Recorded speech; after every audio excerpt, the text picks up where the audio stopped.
시청자 여러분 안녕하십니까? 1월 31일 JTBC 아침 NL 시작합니다. 먼저 오늘 아침 주요 뉴스입니다.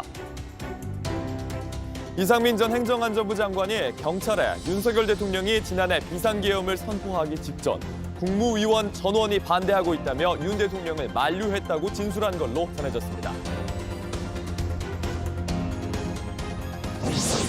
윤 대통령은 탄핵 심판과 동시에 본격적인 내란 우두머리 혐의 형사재판을 받게 됩니다. 법원은 이르면 오늘 검찰이 기소한 내란 혐의 재판을 배당할 예정입니다. 헌재도 다음 주부터 중요 증인들을 불러 신문합니다. 미국 워싱턴 공항 인근에서 발생한 여객기와 군용 헬기의 충돌 사고로 두 항공기 탑승자 67명이 모두 숨진 걸로 나타났습니다. 사망자 중엔 한국계 미국인 피겨스케이팅 선수와 그의 모친도 포함된 걸로 파악됐습니다. 길었던 설 연휴가 끝나면서 막바지 귀경길 정체가 이어지고 있습니다. 특히 연휴 내내 내렸던 눈 때문에 도로 곳곳이 얼어있어 운전에 주의해야 할 걸로 보입니다. 윤석열 대통령이 비상계엄을 선포하기 직전에 국무회의에선 국무위원 전원이 계엄에 반대했다는 진술이 나왔습니다. 이상민 전 행정안전부 장관이 특별수사단 조사에서 국무위원들이 윤 대통령을 간곡히 말렸다고 한 건데 김용현 전 국방장관의 증언과는 배치되는 대목입니다. 이재승 기자입니다. 이상민 전 행정안전부 장관은 12.3 내란 사태와 관련해 국회 증언을 거부하고 있습니다. 방송사 단전 단수 지시하셨습니까? 증언하지 않겠습니다. 그러나 지난달 경찰 특수본 조사에선 계엄 선포 직전 열린 국무회의에서 국무위원 전원이 반대하고 있다며 윤 대통령을 만류했다고 진술한 것으로 전해졌습니다. 김용현 전 국방부 장관이 국무회의에서 비상계엄에 동의한 국무위원이 있었다고 한 헌법재판소 증언과 배치되는 대목입니다. 이 전 장관은 또 윤석열 대통령이 계엄 선포를 극비리에 추진했다는 취지의 말을 들었다고 진술한 것으로 알려졌습니다. 윤 대통령이 계엄을 만류하는 참모들에게 아무도 모른다, 심지어 우리 와이프도 모른다, 와이프가 화낼 것 같다고 언급했다는 겁니다. 윤 대통령이 김용현 전 국방부 장관을 포함한 소수의 군 사령관과 친위 쿠데타 성격의 계엄령을 은밀히 기획했다고 볼 수 있는 대목입니다. 이어 이 전 장관은 윤 대통령이 자신을 포함한 국무위원들이 비상계엄 선포에 반대하자 밤 10시에 생방송이 잡혀있다는 취지의 말도 했다고 덧붙였습니다. 윤 대통령이 국무위원이 느끼는 위기의식과 국가를 총괄하는 대통령이 인식하는 상황과 책임이 다르다며 반대 의견을 꺾었다는 겁니다. 다만 이 전 장관 발언이 모두 사실인지는 추가 확인이 필요합니다. 이에 대해 윤 대통령 변호인단은 입장문을 내고 수사 기록 유출은 피의자의 인권과 방어권을 침해하는 중대한 범죄 행위라며 반발했습니다. JTBC 이재승입니다. 윤 대통령의 진술을 깰 증거로 통화 녹음 80여 건을 확보한 검찰은 계엄 선포 전 국무회의가 적법하게 이루어지지 않았다는 증거도 확보한 걸로 확인됐습니다. 당시 국무회의 자리 배치 도면인데 참석한 국무위원이 누가 어디 앉아 있었는지 직접 그려서 제출했습니다. 정혜성 기자입니다. 지난해 12월 3일 비상계엄을 심의할 국무회의는 정족수가 채워지고 5분 만에 끝났습니다. 절차상의 흠결이라든지 실체적 흠결이라든지 이런 것들로 봤을 때는 그것은 정상적인 것은 아니었다. 반면 윤석열 대통령의 탄핵 심판에 증인으로 나온 김용현 전 국방부 장관은 1시간 30분간 심의했다고 주장했습니다. 22시 15분 정도까지 그 대통령실에서 같이 이렇게 국무위원들 오는 대로 심의를 했습니다. 그래서 1시간 30분 넘게 순차적으로 심의가 이루어졌다고. 하지만 재판관이 조목조목 묻자 허점이 드러났습니다. 일시는 언제 한다. 그리고 시행지행은 어디다. 그리고 계엄사령관은 누구다. 이런 얘기를 구체적으로 이야기를 한 적이 있느냐 하는 겁니다. 11명 모였을 때 말씀하신 건 제가 못 들었고요. 개별적으로 이렇게 하실 때 계엄의 필요성, 당위성에 대해서는 국무회의 심의를 제대로 거쳤는지는 윤 대통령의 형사 재판에서도 중요한 쟁점입니다. JTBC 취재 결과 검찰은 당시 국무위원들의 자리 배치가 담긴 도면을 확보한 것으로 확인됐습니다. 회의에 참석한 국무위원이 누가 어디에 앉았었는지 자필로 그려 제출한 거로 알려졌습니다. 검찰은 도면을 토대로 국무회의 상황을 재구성한 뒤 내란 관련자들의 재판에도 냈습니다. 졸속 국무회의를 뒷받침할 물증으로 제시한 겁니다. 윤 대통령과 김 전 장관을 제외하고 지금까지 계엄에 찬성했다는 국무위원은 나타나지 않고 있습니다. JTBC 정혜성입니다.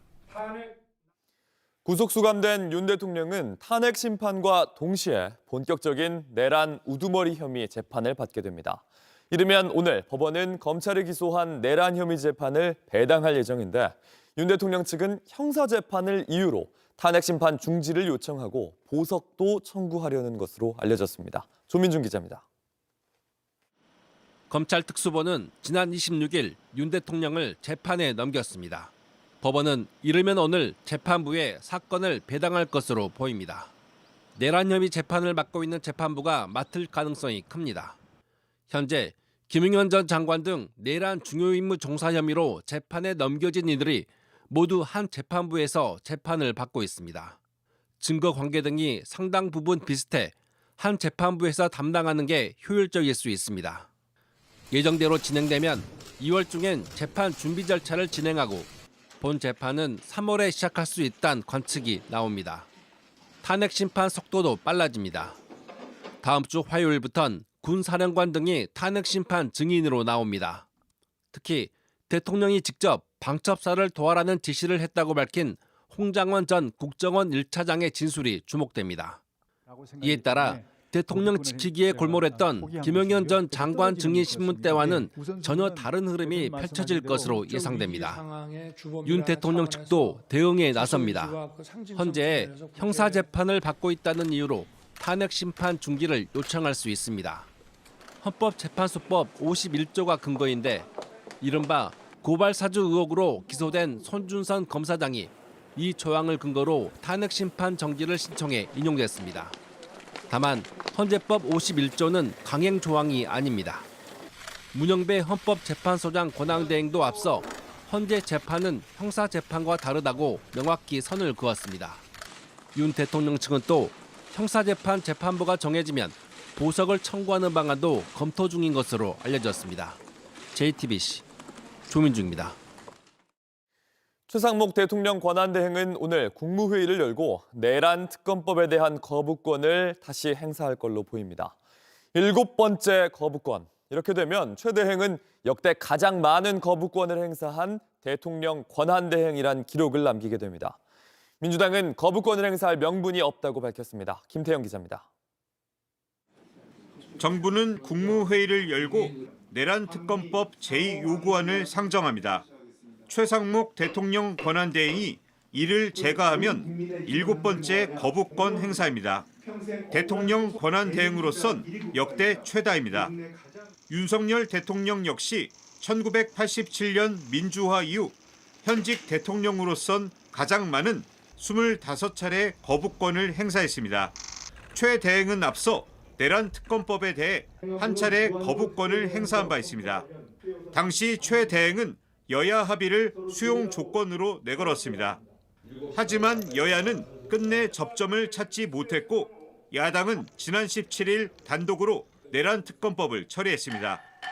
제3자 추천, 외환죄 삭제 등 여당의 요구가 일부 반영됐지만 정부 여당은 위헌적 독소 조항이 여전히 남아있다는 입장입니다. 특검 무용론도 꺼내들었습니다. 윤석열 대통령에 대해서는 구속 기소가 되어 있는 상태입니다. 그럼 특검을 발족시켜도 수사할 대상이 없는 것이다.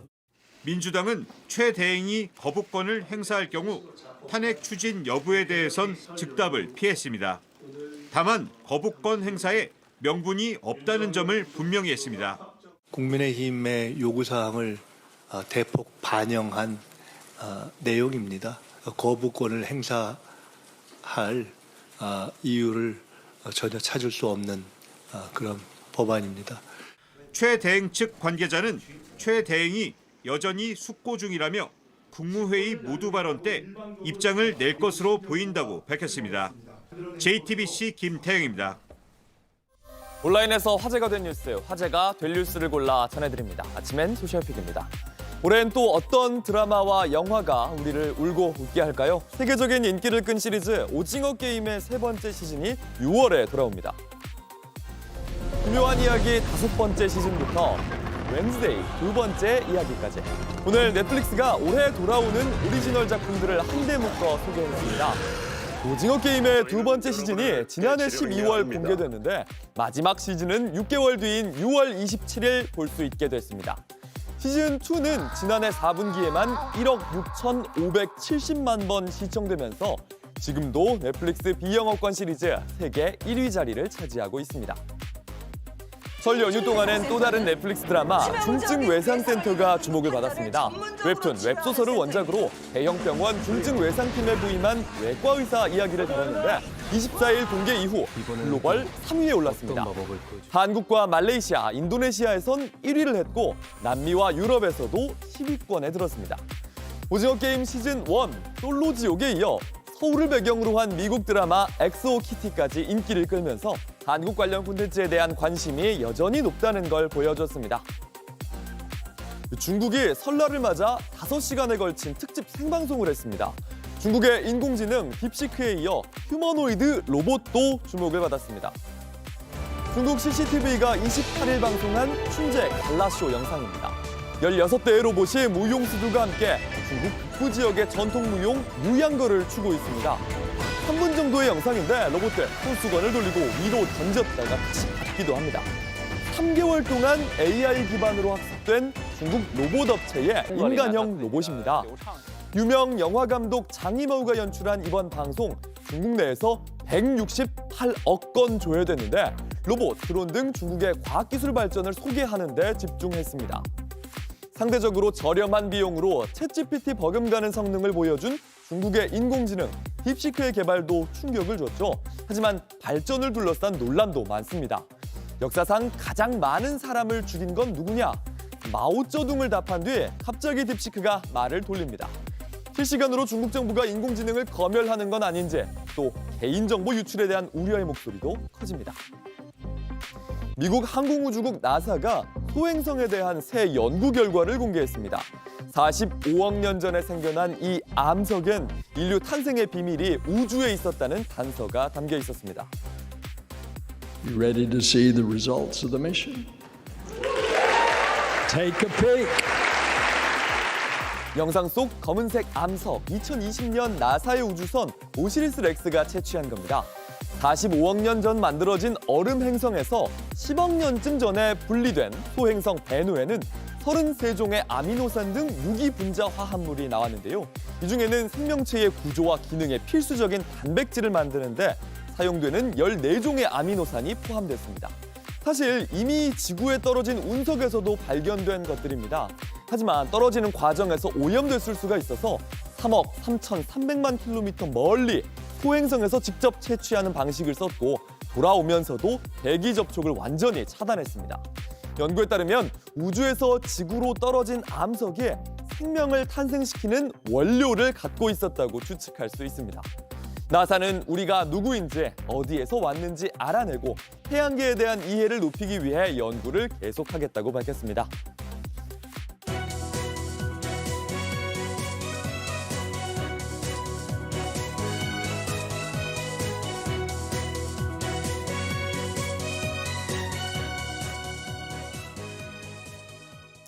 설 연휴에도 변호인을 통해 메시지를 밝혔던 윤 대통령의 구치소 정치가 계속 이어지겠습니다. 연휴가 끝난 오늘부터 하루에 한 번 윤 대통령은 접견을 할 수 있습니다. 여권 정치인들의 입을 빌려 여론전을 펼칠 걸로 보입니다. 조보경 기자입니다. 권성동 국민의힘 원내대표는 기자간담회에서 윤 대통령 접견 의사를 밝혔습니다. 대통령께서 어려운 환경에 처해 있기 때문에 인간적인 차원에서 도지로서 제가 한번 기회가 되면은 면회를 가겠다는 그런. 다만 아직 구체적인 계획을 잡지는 않았다고 했습니다. 공수처가 지난 24일 일반인 접견 금지 조치를 해제하면서 윤 대통령은 가족과 지인 등을 접견할 수 있습니다.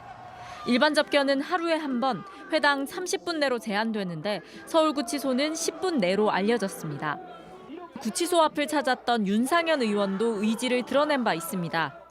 몇 번이 전화가 왔습니다. 그래서 저희가 평일에 자리하려고 합니다. 대통령실 전 현직 참모들도 접견을 예고했습니다. 정진석 비서실장은 JTBC에 한번 뵈야 되지 않겠냐고 말했습니다.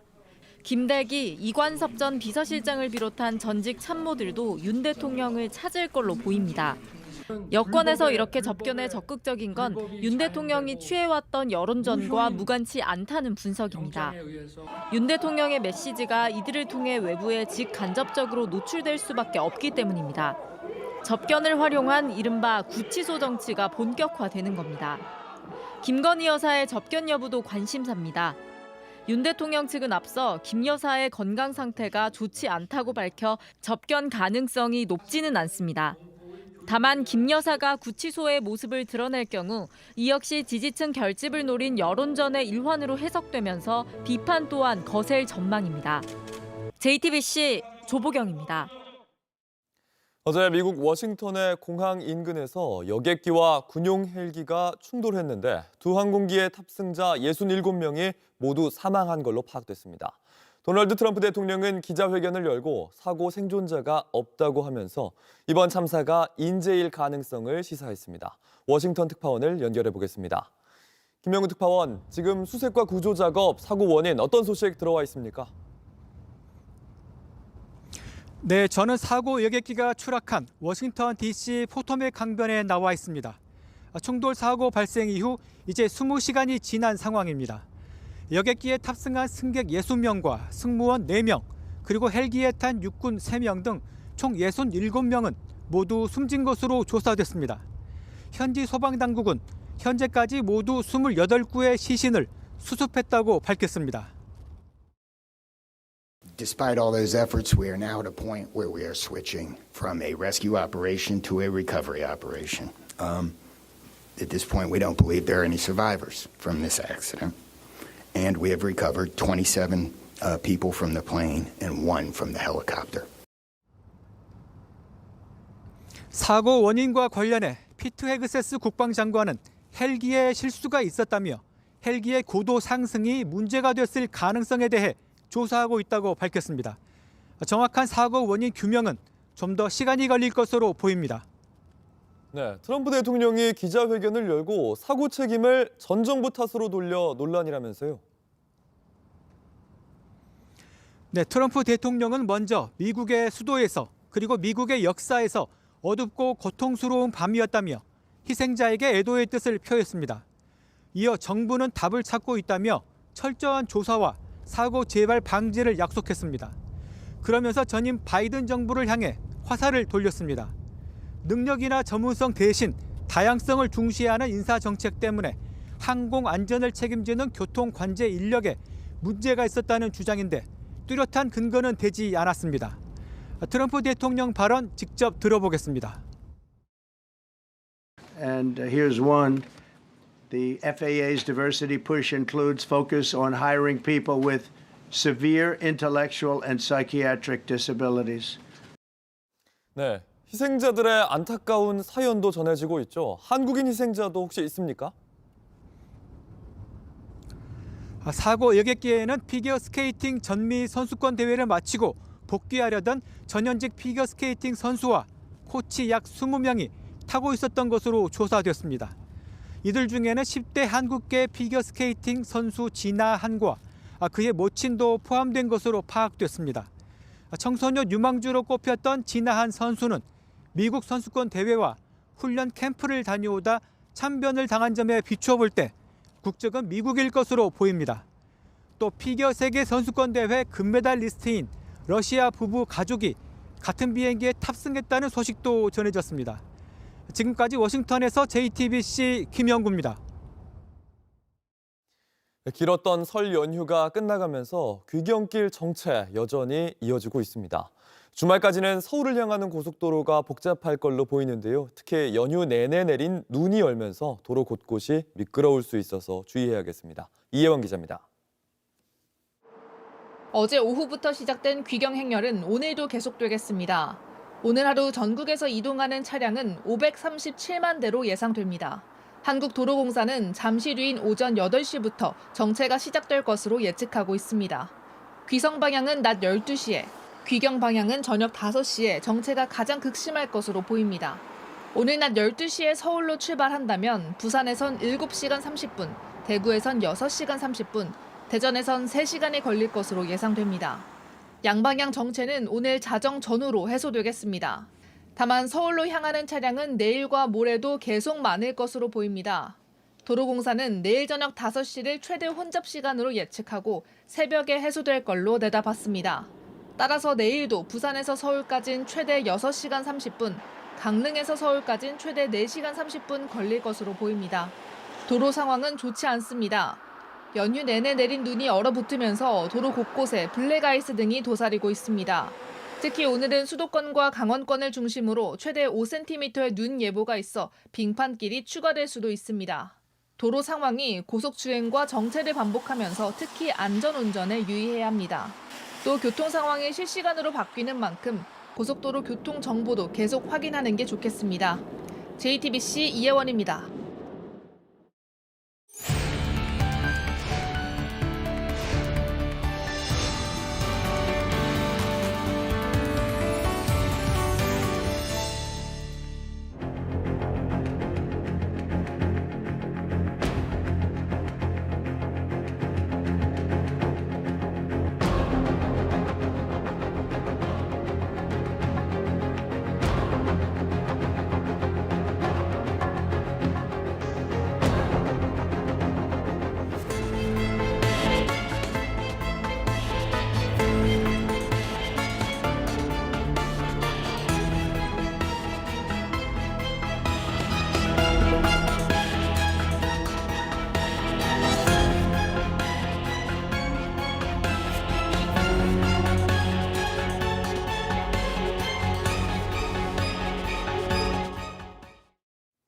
이번 설 연휴 자영업자들에겐 어느 때보다 추웠다고 합니다. 경기 침체에 비상계엄 사태까지 겹치면서 골목 경제가 점점 더 얼어붙고 있습니다.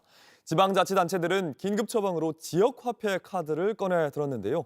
이재준 수원시장님께 골목 경제 살리기 해법 들어보겠습니다. 시장님 안녕하세요. 연휴 잘 보내셨습니까? 안녕하세요. 네, 잘 보내셨어요? 네. 이번 연휴에도 자영업자들 사이에선 경기가 참 어려워졌다 이런 호소들이 많습니다. 수원시는 어떤 대책 갖고 계시는지요? 네, 전국적으로 지금 민생 경제가 최악의 상황을 치닫고 있습니다. 광복 80주년, 올해가 80주년인데요.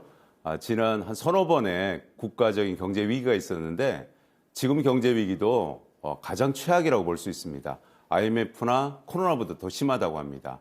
지방정부의 입장에서 책임감을 통감하고 적극적인 대책 마련을 몰두하고 있는데요. 저희 시는 크게 3가지 민생경제 대책을 내놓고 추진하고 있습니다. 그 첫째 중심이 지역화폐, 수원페이라고 볼 수 있는데요. 작년보다 2배 규모로 늘려서 대폭 확대했고요. 보통 시민 1인당 충전 한도가 30만 원에서 올해는 50만 원까지 올렸고요. 또 할인율, 인센티브도 6% 정도 내외 남짓이었는데 그걸 평균 10%로 하고요. 1월과 10월, 그러니까 설과 추석에는 특히 20%까지 확대하는 것을 추진하고 있습니다. 그 결과 1월 달 올해는 약 150억 정도를 준비했었는데 1차, 2차 조기 완료가 돼서 굉장히 많은 뜨거운 반응을 보였습니다. 네, 수원페이 설 연휴에서도 많이 쓰셨을 것 같은데 어떤 좀 변화, 체감되는 현장 반응도 있었습니까? 지역화폐, 우리 같으면 수원페이인데요. 지금 나와 있는 민생경제 대책, 정책과 제도 중에서는 가장 효과가 있다 이렇게 검증이 많이 됐습니다. 많은 지자체장들과 또 시민들이 이구동성으로 이걸 확인하고 있는데요. 올해 같은 경우 저희는 작년보다 2배 이상 411억 정도를 추가 발행하는데요. 이렇게 되면 작년에 한 200억 발행하니까 3천억 정도의 매출 효과가 있어요.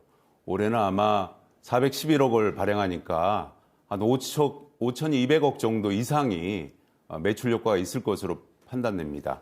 네. 이같이 민생 효과로 가장 큰 것이 지역화폐다 이렇게 검증이 많이 되고 네. 쓰는 사람이나 또 자영업자들도 모두 반가워하고 있습니다.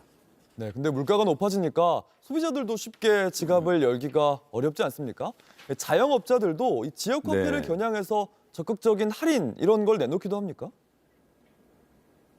맞습니다. 지금 소상공인 협회에서 저희 시 같은 경우는 제안을 했는데요. 저희 시가 예를 들면 10% 할인을 해주면 자영업자도 10%를 할인해줘서 소비자한테 20% 총 혜택을 주는 10-10 시장 운동을 하고 있습니다. 그러니까 소비자가 20%의 할인을 할 수 있도록 하고 있고요.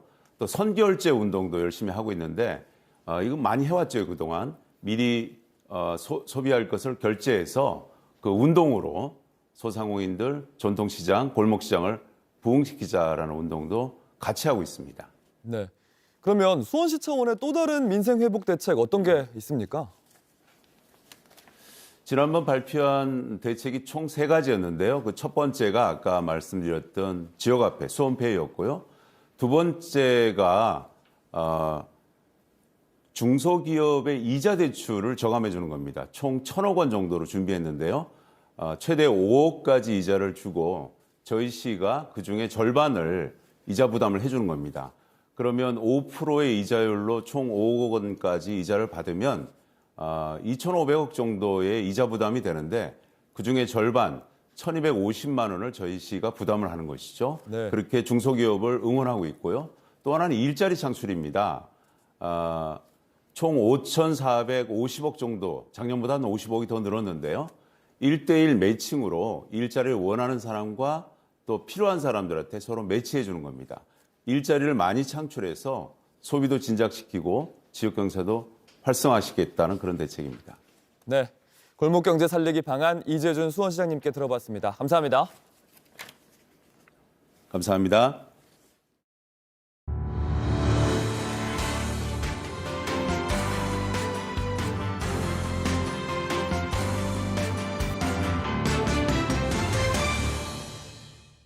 날씨입니다. 금요일인 오늘 전국이 대체로 흐린 가운데 곳곳에서 눈 또는 비가 내리겠습니다.